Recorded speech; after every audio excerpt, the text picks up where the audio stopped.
Good morning. It's been a busy couple of days for me and the kids. Yesterday we had the second food pantry in this pandemic, and I counted this morning, and we served 388 households yesterday. Um, we had 408 chickens, and there were 12 chickens left over today, and some of the chickens got doubled up, so that's why the number 388 instead of 398, 396. Was a good day yesterday. Some other things that have been going on during the week. I shared on Facebook that a friend of mine, somebody I graduated high school with, is recovering from COVID-19. On Thursday, I think, maybe Wednesday, she shared a Facebook Live video of her experience, and she said that she had a fever for 36 days, starting on March 4th, and I think this was Wednesday, she had a fever on Wednesday, whatever the number is. As if remembering is all that important. I think it's the 16th. And so between March 4th and April 16th, she had 36 days where she had a fever. No day really without symptoms. Just talked about what it was like to be suffering from something new and unfamiliar, and none of us really have gone through what people are going through, and so we need to remember that. This week we've had our first protests against social distancing in various places around our country, and there are protests demanding their rights, and I'm not completely sure what specific rights there are making the demand most pertinent, but there's a song from before I graduated high school, so early 90s,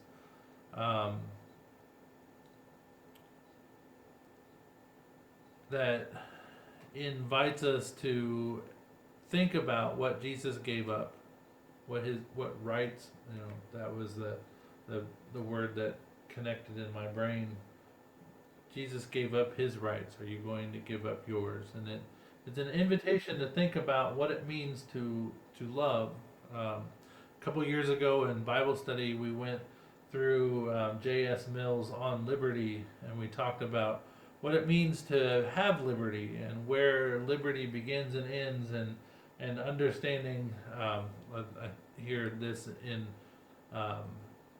I don't remember where I heard this, but my First Amendment right to free speech has limits. It ends at the point where someone else's rights begin. And thinking about what it means to have rights in terms of a pandemic, and who's going to be at risk, and who needs to be cared for, and who we are connected to. And this some interesting thoughts. So these are the lyrics to the song. It's about anger and bitterness, so it ties in a bit with some of the things that's going on. I shared a link to the song on Facebook a couple days ago. If you're interested, you can also look it up on YouTube. It is "Let It Go," but it's by Newsboys, so you don't have to hear if you don't put in the Newsboys part, you're just gonna get some songs about making it snow. You're waiting on a beach for a healing word to come, maybe an apology in a bottle, maybe a flare that says I'm sorry, and the hurting leaves you numb. Will you forget? Will you forgive? Did that backwards. Will you live what you know? He left his rights, Jesus left his rights. Will you leave yours? You don't understand it, but let it go. You're waiting on a beach. This is where the east meets west. And as another sun sets on your anger, the darkness laughs as the wound destroys. and it turns your prayers to noise. Will you forgive? Will you forgive? Forget. Will you live what you know? Jesus left his rights. Will you leave yours? You won't understand it. Let it go. This bitterness you hide, it seeps into your soul and it steals your joy, till it's all you know. Let it go.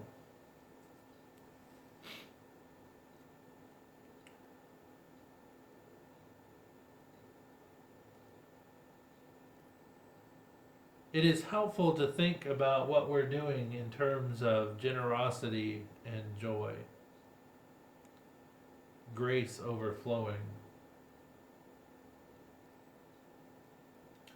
Had some conversations this week with and, and around and near about maybe a fellow pastor who's struggling with um, interaction digitally.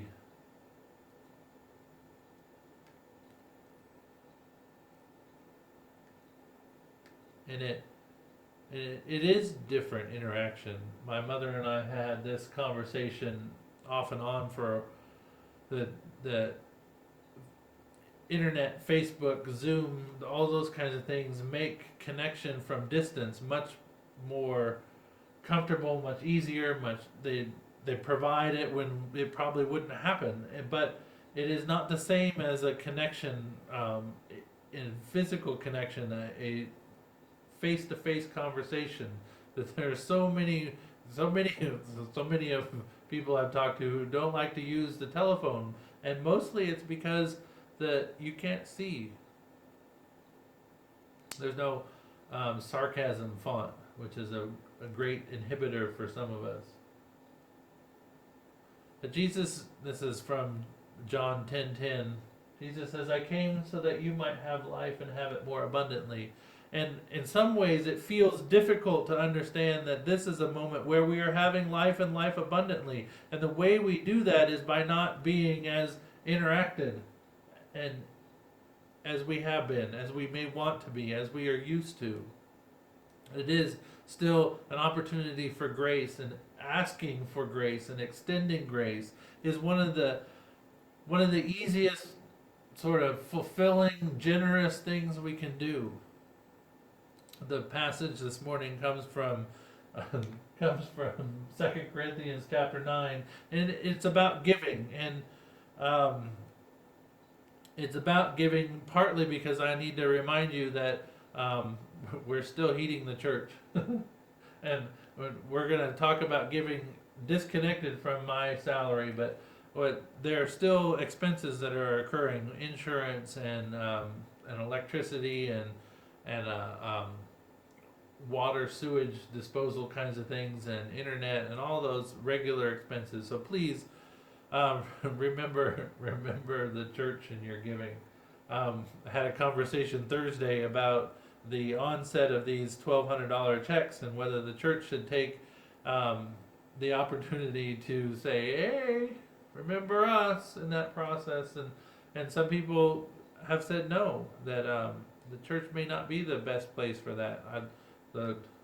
It may not be, but I want to just remember what we started with, is that yesterday we fed 388 households, and we had Amy Beckett and I had a conversation, just a quick exchange, that some of the people, the homeless people in our community, they really organized themselves to take advantage of the food we were giving away, and I'm very happy to give that food away. Before they were leaving the parking lot, they were getting stuff out of their bags and eating it. And Amy said, "It's so nice to see those guys eating apples," and it is important. We forget, we are so far removed from insecurity that we forget what it's like to not have the opportunity to grab an apple and just take a bite.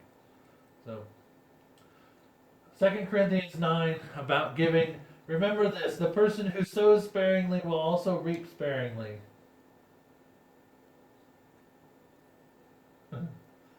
Generous gets larger and larger.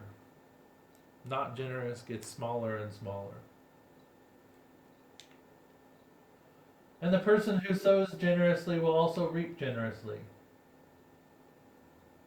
Your mind is a garden, your thoughts are the seeds, and you can grow flowers or you can grow weeds. That is talking about the things that we engage with in our mind, and what we give time to and what we give our energy to. That our thought processes are the beginning of our vocalization, they're beginning of our attitude process. My sister-in-law posted a picture of one of those dandelions with all the seeds out, and says perspective, how you see things is what is it affects the way you see it. You can either see it as a weed or you can see it as the beginning of a wish. How do we tend to the things that are in our mind? Do we sow a generosity of time for the things that are bitter and frustrating, that make us not take time to examine the things that are going on here, but that push us to think about all the things that are wrong with what other people are doing?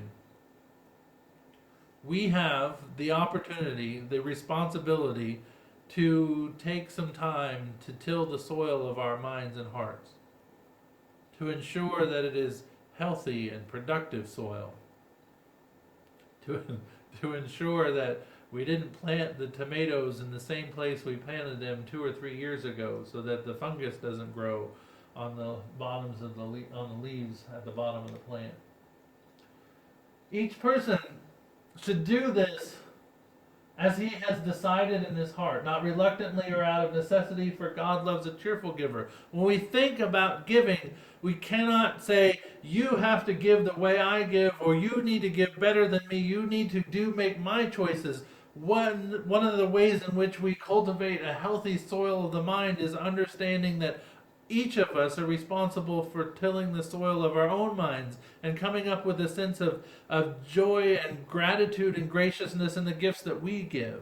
If we cannot give out of a sense of joy, out of a foundation of nourishment, then we need to be thinking about what we're giving, why we're giving, how we're giving, if we should be giving.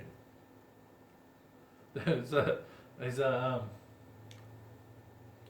a conversation going on in the and just like that, all of these preachers became televangelists. Line of thinking that people are putting together sermons like this and putting them online, and instead of thank you, the response has been, well, could you do a children's moment? Could you do all of these other things as well? Could you do more? And some people are responding with, but, what about, why? Giving from a full heart is one of the most joyous things you can do. But when we are asked to give from a deficiency, it becomes difficult and painful. And we begin to move out of a cycle of gift into a cycle of sacrifice and payback. On Friday was a long day for the food pantry prep. The kids and I, most of the kids and I, Josiah got to go home with Kristen, and Mason, who was one of Amy Beckett's students, and Martin and Dee Dee were here until after 5. And we were packaging up the meat part of our food pantry contribution. And about 3:30, Naomi looked at me and said, "I don't want to do this anymore." And Martin chimed in and said, "You're not the only one." And it gets to that point, and we need to be cognizant of how that changes. That there's there's this level of contribution that I am excited about, that I am energized about, that feels like I have this to give, and then that gets to a point, and then and Friday was one of those cases where it was necessary to begin to deplete that energy. It needed to be done. And it doesn't make it holy that we were willing to sacrifice that energy.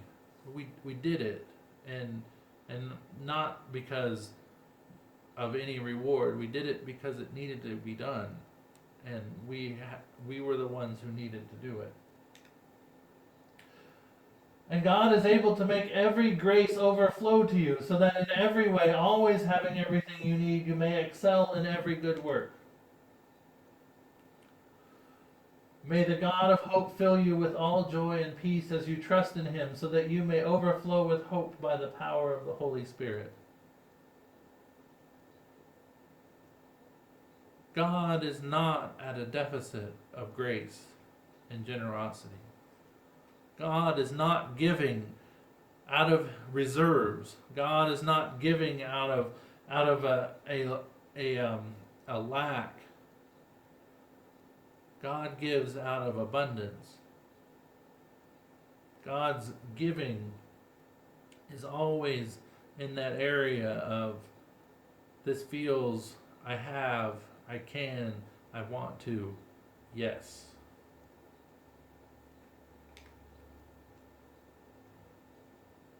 As it is written, God scattered broadly, giving to the poor, his righteousness endures forever.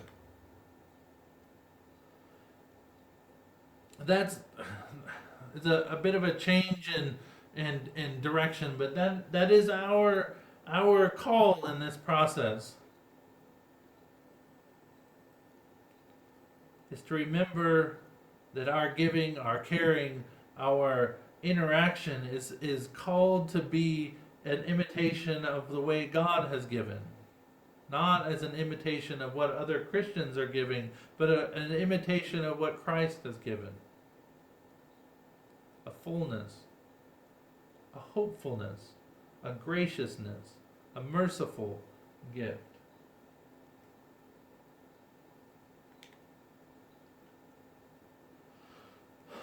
Now to the one who provides seed for the sower and bread for food, will provide and multiply your seed and increase the harvest of your righteousness. The slide way back, generosity always gets bigger and bigger.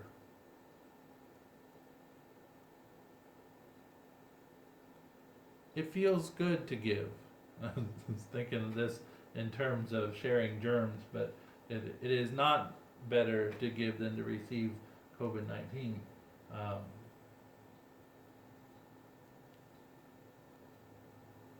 We need to lean into God's faithfulness. Because it's great.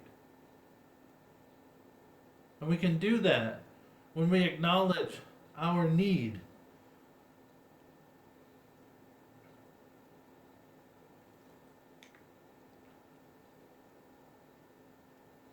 You will be enriched in every way for all generosity, which produces thanksgiving to God through us. Our generosity produces our thanksgiving. It may also produce thanksgiving in others, but it is the thanksgiving in here that is important. Gratitude shall be felt and experienced sincerely, expressed generously, and received graciously. Amy's student, Mason, who helped, was a godsend. He was always willing, always, his attitude was wonderful, always. And it was such a nice thing. He sent Amy a text after getting done on Friday. He was one of the ones there until 5:30, and he said, we told her we got done, and Amy acknowledged the time, and he replied afterwards, "Thank you for giving me the opportunity to help." And originally he wasn't planning to come on Saturday, but he was back here at the church at 7:30 Saturday morning, saying again, thank you for the opportunity to help.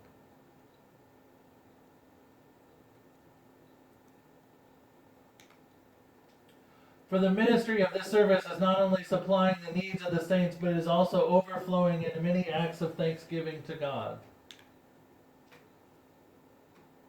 The best kind of love is with the most unexpected person at the most unexpected time. And well, I'm not sure, but I have a story that illustrates this, and I'm not sure I want to share it.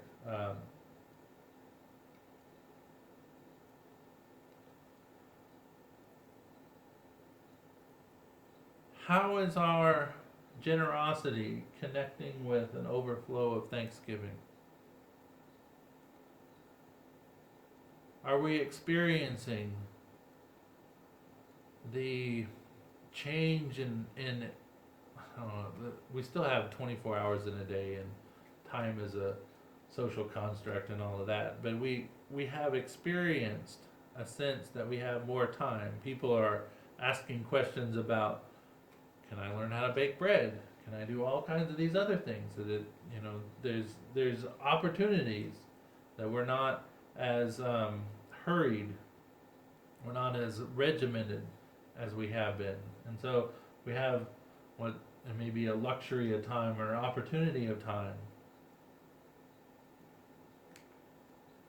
And is it overflowing in many acts of thanksgiving?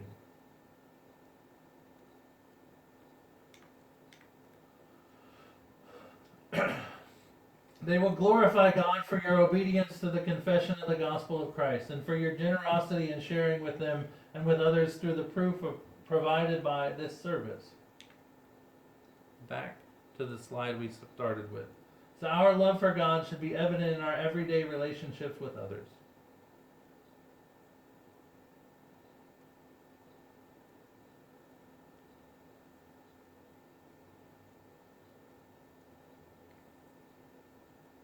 Is it?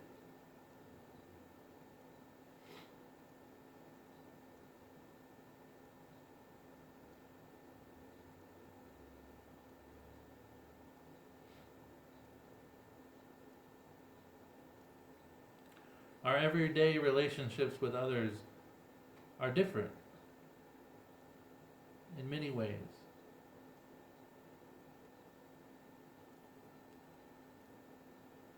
Are we intentional about cultivating relationships? Are we intentional about connecting? Are we identifying value? Are we identifying care? Are we identifying opportunity? Are we identifying grace? Not only are we extending it, but are we willing to ask it for ourselves? This is sometimes often harder. It requires a level of openness and vulnerability that we're not necessarily ready to extend to everyone. Are we trusting God for others to be gracious with us?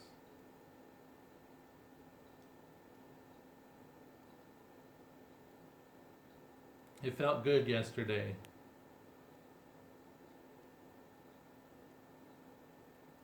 It was also exhausting.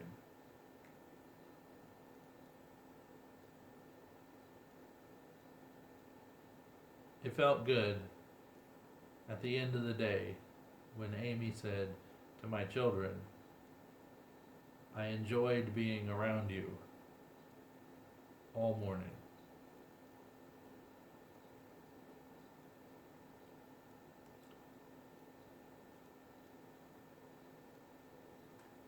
Our love for God should be evident in our everyday relationships with others.